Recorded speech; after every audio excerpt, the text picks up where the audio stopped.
Welcome back to RSR hot trick. RSR hot trick पे एक current affairs का series चला रहे हैं जो कि वीकली करंट अफेयर्स करवा रहे हैं। ठीक है, इससे पहले हम लोग 8 मार्च से 21 मार्च तक के करंट अफेयर्स देख चुके हैं वन लाइनर के फॉर्मेट में, और आज देखेंगे 22 मार्च से 28 मार्च तक के करंट अफेयर्स देखेंगे, केवल वन लाइनर के फॉर्मेट में देखेंगे। ठीक है, तो यह पहली स्लाइड में ही आपको नोएडा अंतर्राष्ट्रीय हवाई अड्डा दिया गया। तो यह नोएडा अंतर्राष्ट्रीय हवाई अड्डा यह कहाँ बना है? उत्तर प्रदेश में बना है। ठीक है, कब बना है? 28 मार्च 2026 को इसका उद्घाटन कौन किए हैं? हमारे प्रधानमंत्री नरेंद्र मोदी ने। तो ये याद रखिएगा। अच्छा, रोज का करंट अफेयर्स देखने के लिए आप हमारे channel RSR current affairs search करके जुड़ सकते हैं। ठीक है, और नहीं तो वीडियो के डिस्क्रिप्शन में लिंक दिया हुआ है, आप उससे भी जुड़ सकते हैं। रोज का करंट अफेयर्स देखने के लिए आप इस चैनल को सब्सक्राइब जरूर कर लें, क्योंकि आपको हम करंट अफेयर्स से स्टैटिक का पार्ट, ज्योग्राफी का पार्ट, पॉलिटी का पार्ट और जितना हो सके ना उतना को कनेक्ट करके बताते हैं। ठीक है, अब को कनेक्ट करके पढ़ने से क्या होता है, चीज़ें ना आसान हो जाती है। तो प्लीज़ चैनल को सब्सक्राइब कर लें, और इसका डेली का आपको PDF भी मिल जाएगा। ठीक है, MCQ के फॉर्मेट में करवाते हैं। तो प्लीज़ यह रोज़ का करंट अफेयर्स देखने के लिए चैनल को सब्सक्राइब कर लें, और वीकली करंट अफेयर्स देखने के लिए आप हमारे RSR हॉट ट्रिक पे मिल जाए।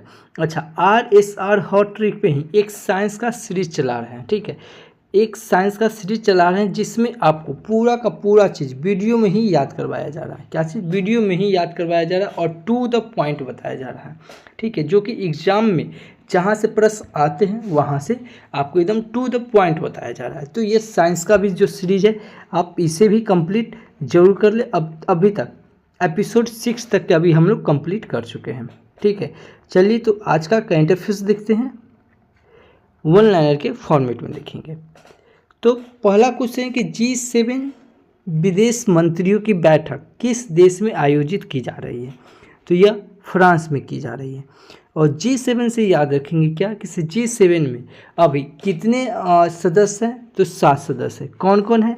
कनाडा है, फ्रांस है, जर्मनी है, इटली है, जापान है, यूनाइटेड किंगडम है और संयुक्त राज्य अमेरिका है।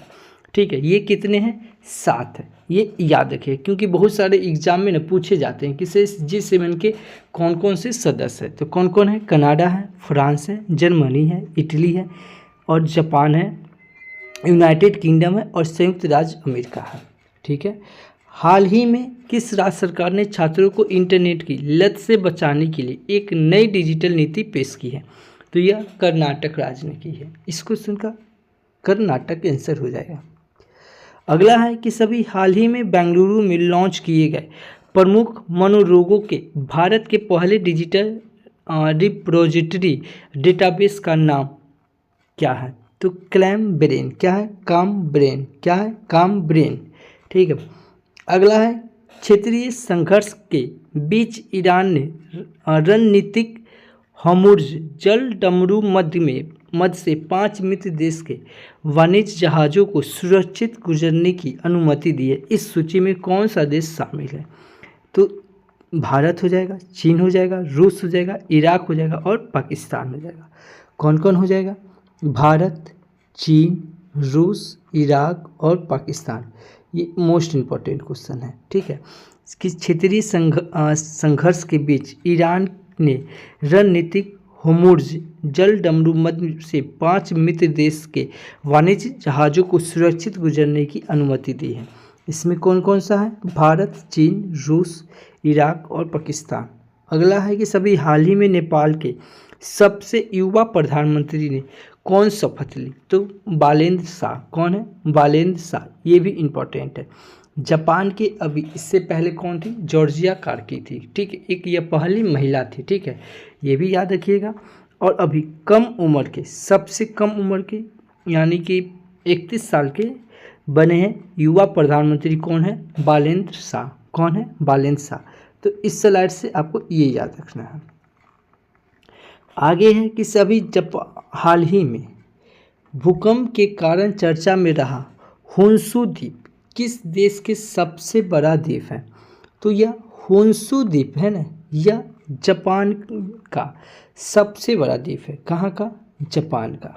ये याद रखेंगे।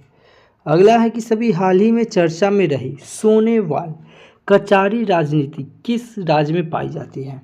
तो कचारी कचारी किस राज्य में पाई जाती है? यह असम में पाई जाती है। कहाँ? असम में, ये याद रखेंगे। अगला है कि सभी हाल ही में खबरों में रहे आयकर अधिनियम 2025 भारत में कब से लागू होगा? तो यह 1 अप्रैल 2026 से लागू होगा। कब से लागू होगा? 1 अप्रैल 2026 से यह आयकर अधिनियम 2025 भारत में लागू होगा। कब से? 1 अप्रैल 2026 से। आगे है कि सभी हाल ही में गृह सुगम पोर्टल किस संस्था द्वारा लॉन्च किया गया है?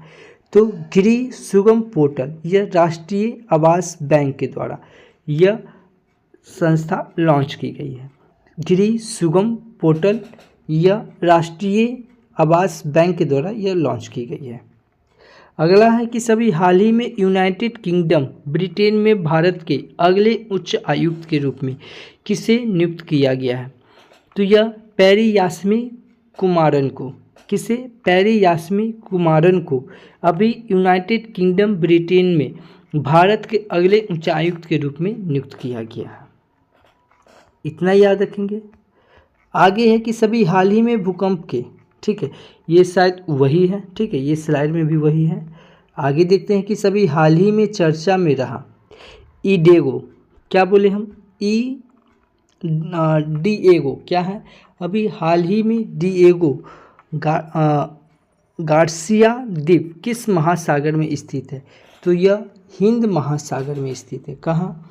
हिंद महासागर में डिएगो गार्सिया द्वीप स्थित है। कहाँ? हिंद महासागर में। आगे है किस राज्य ने धोलेरा, क्या चीज बोले हम? किस राज्य ने धोलेरा के पास अपना पहला साउंडिंग रॉकेट सफलतापूर्वक प्रक्षेपित किया है? तो गुजरात के पास। कहाँ? गुजरात ने अभी धोलेरा के पास अपना पहला साउंडिंग रॉकेट सफलतापूर्वक प्रक्षेपित किया है। आगे है किस राज्य सरकार ने अपने हालिया घोषणा पत्र में दुआरे चिकित्सा दरवाजे पर चिकित्सा देखभाल पहल की घोषणा की है? तो यह पश्चिम बंगाल ने की है। कौन? पश्चिम बंगाल ने अभी हालिया घोषणा पत्र में दुआरे चिकित्सा पहल शुरू की है। यानी कि दुआरे चिकित्सा पहल कौन शुरू किया है? पश्चिम बंगाल ने किया है। अगला है त्वरित डिजिटल कृषि ऋण के लिए केंद्र सरकार ने किसान क्रेडिट कार्ड को किस विशिष्ट आईडी के साथ जोड़ने का निर्णय लिया है? तो यह फार्मर आईडी के साथ। किसके साथ? फार्मर आईडी के साथ यह त्वरित डिजिटल कृषि ऋण के लिए केंद्र सरकार ने किसान क्रेडिट कार्ड को अभी फार्मर आईडी के साथ जोड़ने का निर्णय लिया है। आगे है नवगठित राष्ट्रीय दंत चिकित्सा आयोग के पहले अध्यक्ष के रूप में किसे नियुक्त किया गया है? तो यह डॉक्टर संजय तिवारी को नियुक्त किया गया है। किसे? डॉक्टर संजय तिवारी को अभी स्वगठित राष्ट्रीय दंत चिकित्सा आयोग के पहले अध्यक्ष के रूप में यह डॉक्टर संजय तिवारी को नियुक्त किया गया है। अच्छा, नियुक्ति से कुछ इंपॉर्टेंट बताऊं जो एग्ज़ाम में पूछा जाएगा आगामी एग्जाम में, बस थोड़ा सा रिकॉल कीजिए, क्योंकि आपको हम पहले बता दें इसमें आपको केवल और केवल वन लाइनर के फॉर्मेट में पढ़ाते हैं। ठीक है, पूरा अगर डिटेल अगर अच्छा से चाहिए तो आप हमारे रोज़ का करंट अफेयर्स देखने के लिए RSR करंट अफेयर पे सर्च करके जरूर जुड़ा। ठीक, वहाँ पूरा डिटेल बताते हैं। तो थोड़ा सा और इसमें डिटेल देख लेते हैं। किसी कुछ नियुक्ति से देखते हैं। जैसे सेबी के चेयरमैन कौन है? तो हिंदकांत। NCC के कौन है? वीरेंद्र वस्त। ITBP के कौन है? शत्रुजीत सिंह कपूर। CISF के कौन है? परवीर रंजन। BSF के कौन है? परवीन कुमार। कौन है? परवीन कुमार। इसरो के कौन है? V नारायण। DRDO के कौन है? समीर विकामंत। रॉ के चेयरमैन कौन है? पराग जैन। कौन है? पराग जैन। UPSC के कौन है? अजय कुमार। फिक्की के कौन है? अनंत गोयनका। कैग कौन है? कैग के अध्यक्ष कौन है? संजय मूर्ति। RBI के गवर्नर कौन है? संजय मल्होत्रा। 16वां फाइनेंस कमीशन आयोग कौन है? तो अरविंद पनघरिया। इलेक्शन आयोग कौन है? ज्ञानेश कुमार। कौन है? ज्ञानेश कुमार। यूनेस्को के महानिदेशक कौन है?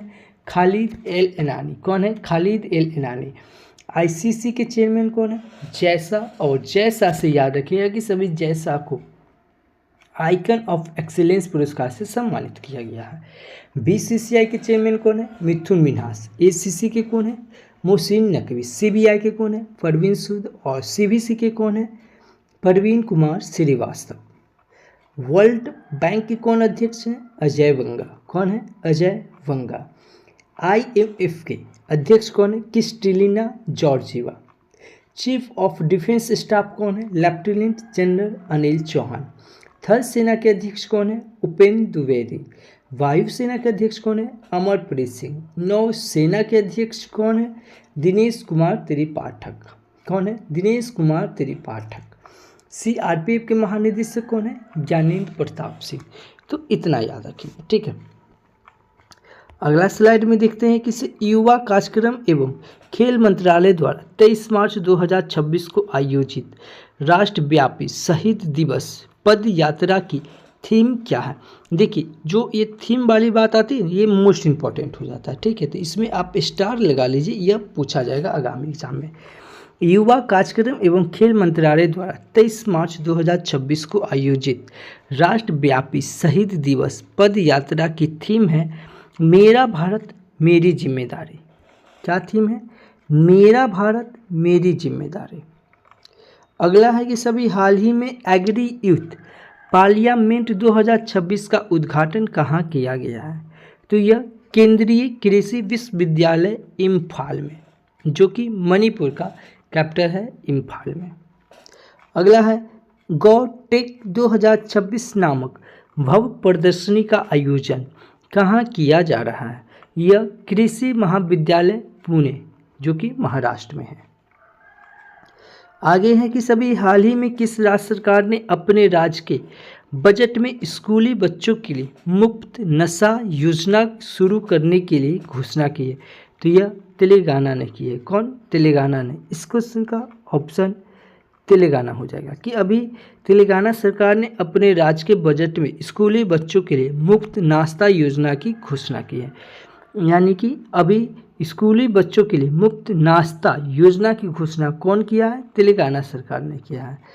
अभी हाल ही में राष्ट्रीय खनिज विकास निगम लिमिटेड के निर्देशक क्रमिक के रूप में किसे कार्यभार संभाला है? तो यह कृष्ण कुमार ठाकुर ने संभाला है। कौन? कृष्ण कुमार ठाकुर ने संभाला है। इतना याद रखेंगे।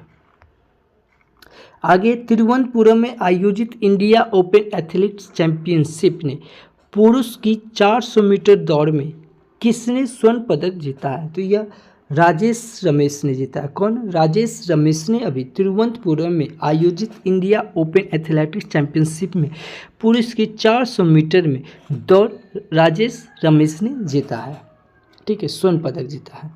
तिरुवनंतपुरम में आयोजित इंडिया ओपन एथलेटिक्स चैंपियनशिप में महिलाओं की 400 मीटर दौड़ में किसने स्वर्ण पदक जीता है? तो यह विद्या रामराज ने। कौन? विद्या रामराज ने यह महिला में, और राजेश रमेश ने यह पुरुष में जीता है।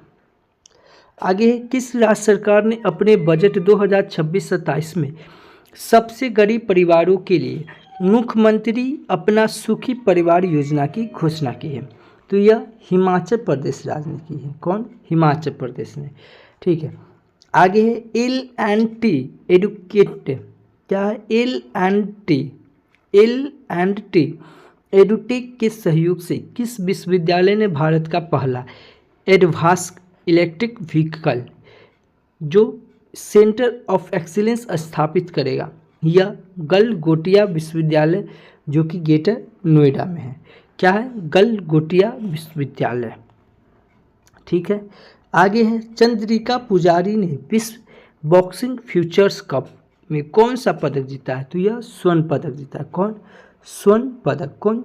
चंद्रिका पुजारी ने अभी विश्व बॉक्सिंग फ्यूचर्स कप में स्वर्ण पदक जीता है। इतना याद रखेंगे।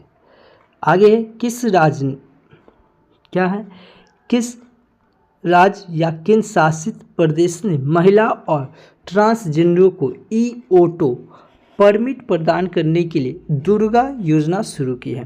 तो यह दुर्गा योजना कौन शुरू किया है? नई दिल्ली। कौन किया है? नई दिल्ली। अच्छा, नई दिल्ली से कुछ और इम्पोर्टेंट योजना बताओ, जैसे राहगीर योजना, ऑपरेशन शास्त्र, ई बाइक दीदी योजना, लखपति बिटिया योजना। जनजातीय कला उत्सव कहाँ मनाया गया? दिल्ली में। अमृत महोत्सव कहाँ हुआ है? दिल्ली में। ठीक है, दिल्ली से याद रखेंगे बिम्स्टेक म्यूजिक सम्मेलन कहाँ हुआ है? दिल्ली में। और बिम्स्टेक युद्ध सम्मेलन कहाँ हुआ है? तो ये गांधीनगर में हुआ है। ठीक है, बिम्स्टेक सम्मेलन कहाँ हुआ? तो थाईलैंड में। देखिए कंफ्यूज नहीं होना है, ध्यान से सुनिए। बिम्स्टेक म्यूजिक सम्मेलन कहेगा तो यह दिल्ली में, और बिम्स्टेक युद्ध सम्मेलन कहेगा तो गांधीनगर में, और सीधा पूछे से बिम्स्टेक सम्मेलन कहाँ हुआ? तो थाईलैंड में। ठीक है, मैं फिर बता रहा हूँ आपको, अगर पूरा फुल डिटेल चाहिए ना, अच्छे से अगर करंट अफेयर्स देखना है तो आप हमारे चैनल RSR करंट अफेयर्स से जरूर जुड़ जाए। ठीक है, वहाँ हम फिर बता रहे हैं आपको स्टैटिक, ज्योग्राफी, पॉलिटी, और जितना हो सके ना उतना रिकॉल करके और कनेक्ट करके बताते हैं। आगे है कि सभी हाल ही में जारी वैश्विक आतंकवाद सूचकांक 2026 में कौन सा देश शीर्ष स्थान पर रहा? तो यह पाकिस्तान रहा। कौन? पाकिस्तान।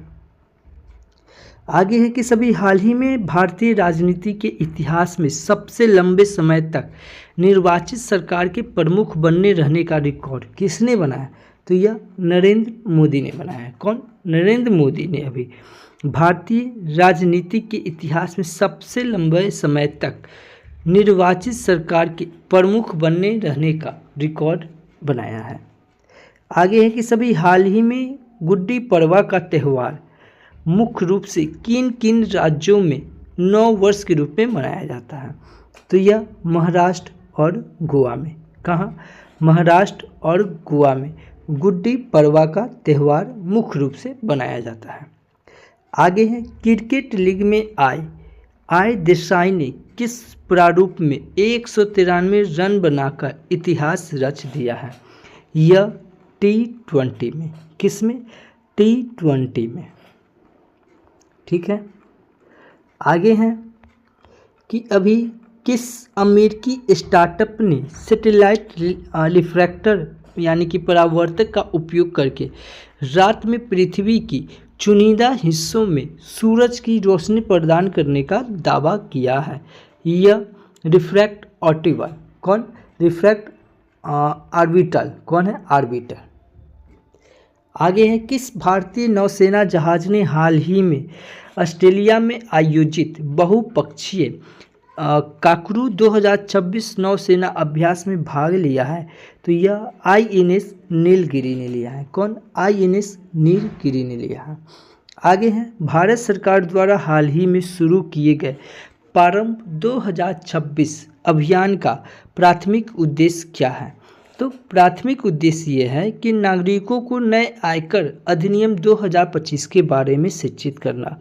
यानी कि भारत सरकार द्वारा भी हाल ही में शुरू किए गए प्रारंभ 2026 अभियान का प्राथमिक उद्देश्य क्या है? तो प्राथमिक उद्देश्य यही है कि नागरिकों को नए आयकर अधिनियम जो 2025 आया है इसके बारे में आदमी को समझाना और शिक्षित करना।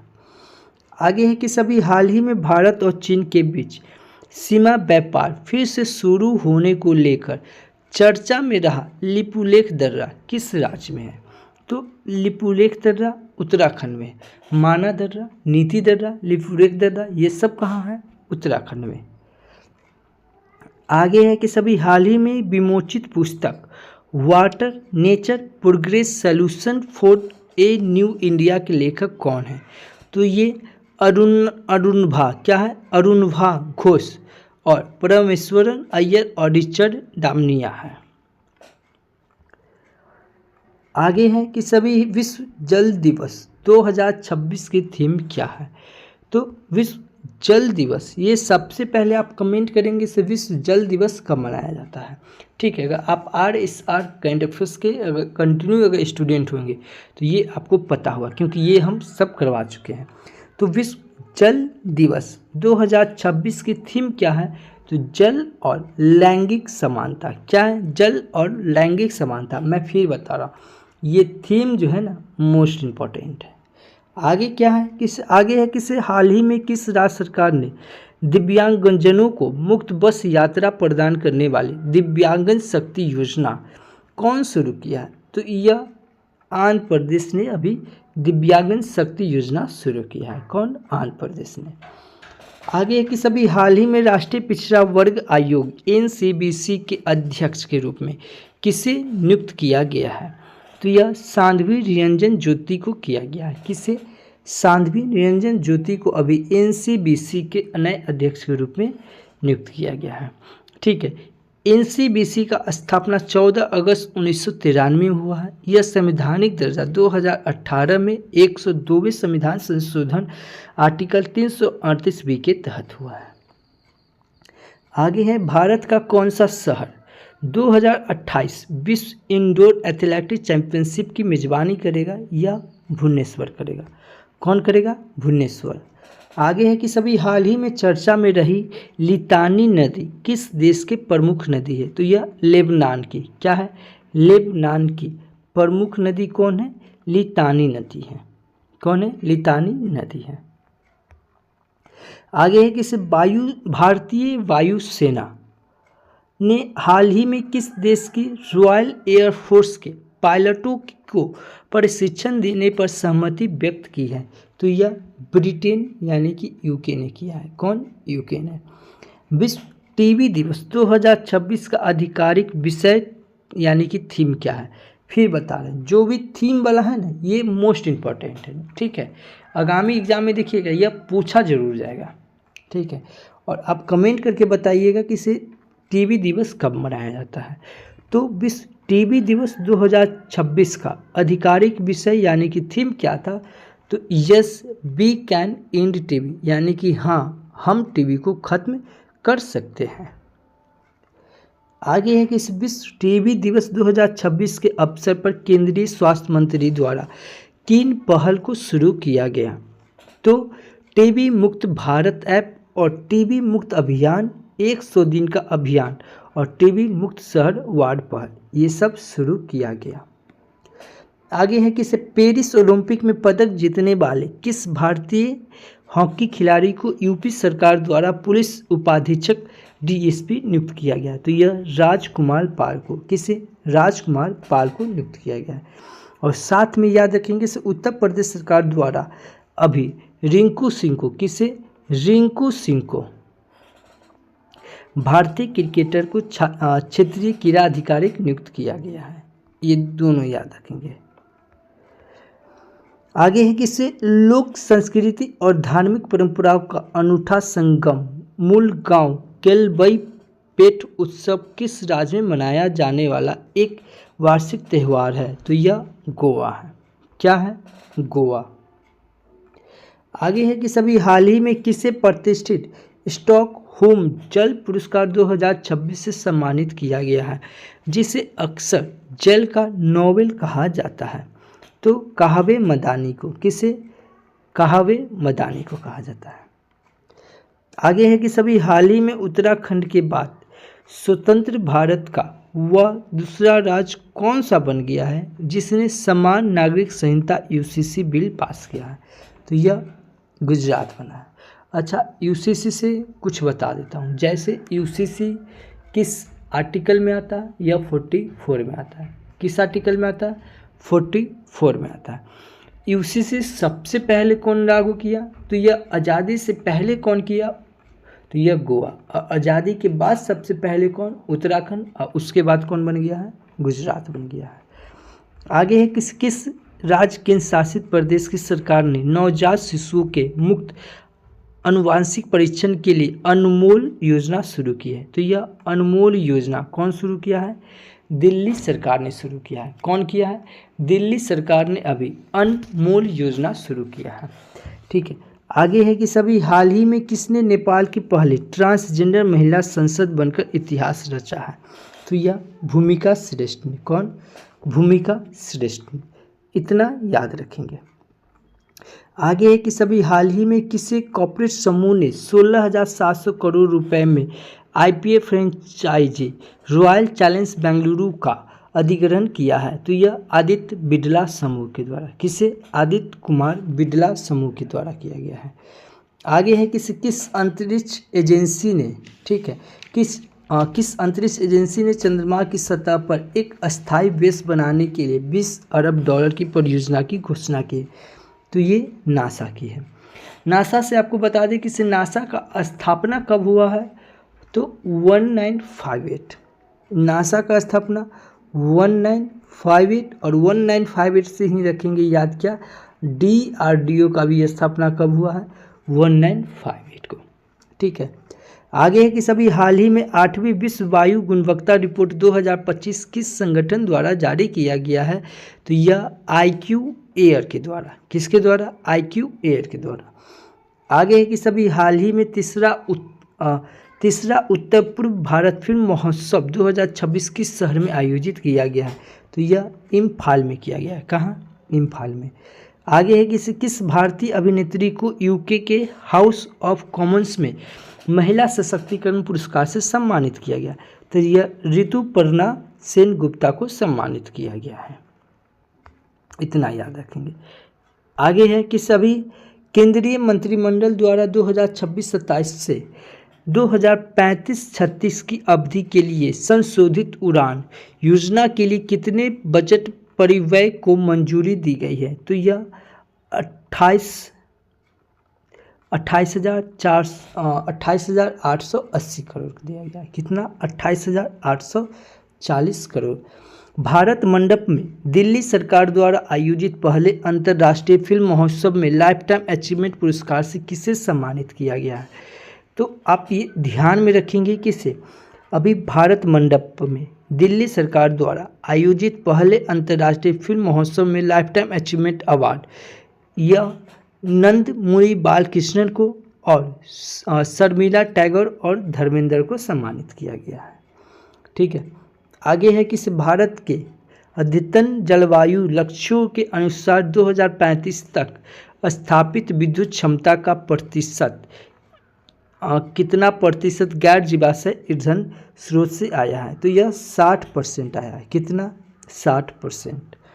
आगे है कि अभी हाल ही में केंद्र सरकार ने राज्य सरकारों को राज्य पुलिस और संबद्ध बलों यानी कि वन रक्षक SDRF आदि में अग्निवीरों के लिए कितने प्रतिशत आरक्षण प्रदान करने की सिफारिश की है, तो यह 20% की है। आगे है कि QS world university ranking by subject 2026 के अनुसार कौन सा राष्ट्रीय संस्थान 6 विषयों में शीर्ष 50 में जगह बनाकर भारत में सबसे प्रदर्शन करने वाला संस्थान बना है, तो यह IIT दिल्ली बना है। कौन बना है, IIT दिल्ली बना है। अभी हाल ही में शुरू हुए प्रथम खेलो इंडिया जनजातीय खेल का आयोजन किस राज्य में किया जा रहा है, तो यह छत्तीसगढ़ के रायपुर, बस्तर और सरगुजा में किया जा रहा है। कहाँ, छत्तीसगढ़ के रायपुर, बस्तर और सरगुजा में किया जा रहा है। आगे है कि सभी हाल ही में विमोचित पुस्तक अनलाइकली पैराडाइज के लेखक कौन है, तो यह संजय राउत है। कौन है, संजय राउत है। आगे है कि सभी हाल ही में भारतीय वायुसेना की प्रसिद्ध शूरकिरण एरोबैटिक टीम ने अपना वायु प्रदर्शन किस स्थान पर आयोजित करेगी, यह सुखाना झील चंडीगढ़ में आयोजित की जाएगी। कहाँ, सुखाना झील चंडीगढ़ में। आगे है कि सभी हाल ही में पेंशन क्षेत्र में बहुभाषी डिजिटल क्षमताओं को मजबूत करने के लिए डिजिटल इंडिया भाषणी प्रभाग ने किस संस्था के साथ एक समझौता ज्ञापन पर हस्ताक्षर किया है, तो यह पेंशन निधि नियामक एवं विकास प्राधिकरण द्वारा किया गया है। आगे है कि केंद्रीय मंत्रिमंडल ने आव्रजन वीजा विदेशी पंजीकरण और ट्रैकिंग योजना को किस वर्ष तक जारी रखने की अनुमति दी है, तो यह 2026 से 2031 तक जारी रखने की अनुमति दी है। अच्छा, आज के लिए आपका क्वेश्चन कि अभी हाल ही में भारत में दुनिया का सबसे बड़ा हरित अमोनिया संयंत्र विकसित किया जा रहा है। कहाँ विकसित किया जा रहा है, इसका जवाब दीजिए। दूसरा क्वेश्चन है कि विश्वविद्यालय अनुदान आयोग ने उच्च शिक्षण संस्थानों में छात्रों के मानसिक स्वास्थ्य के लिए किन केंद्रों की स्थापना अनिवार्य की है। तीसरा, अमेरिकी नेतृत्व वाले गाजा बोर्ड ऑफ पीस में किस भारतीय मूल के नेता को नियुक्ति किया जा रहा है। देखिए, अगर यह सब का क्वेश्चन का आंसर आप जानते हैं तो प्लीज़ कमेंट कीजिए, नहीं जानते हैं मोबाइल उठाइए, वीडियो को पॉज कीजिए, गूगल पे सर्च कीजिए और जितना जानते उतना लिख दीजिए। लिखने की हैबिट आप जरूर डालिए। अगर किसी भी चीज़ को अगर आप लिख देते हैं ना, वो हमेशा के लिए आपको याद हो जाता है। तो फिर बता रहे हैं, लिखने की हैबिट आप जरूर डालें। यह वीडियो कैसा लगा प्लीज़ एक कमेंट करके ज़रूर बताइए, क्योंकि आपका एक छोटा सा कमेंट मेरे लिए एज ए फ्यूल की तरह काम करता है। तो thank you for watching this video. जय हिंद।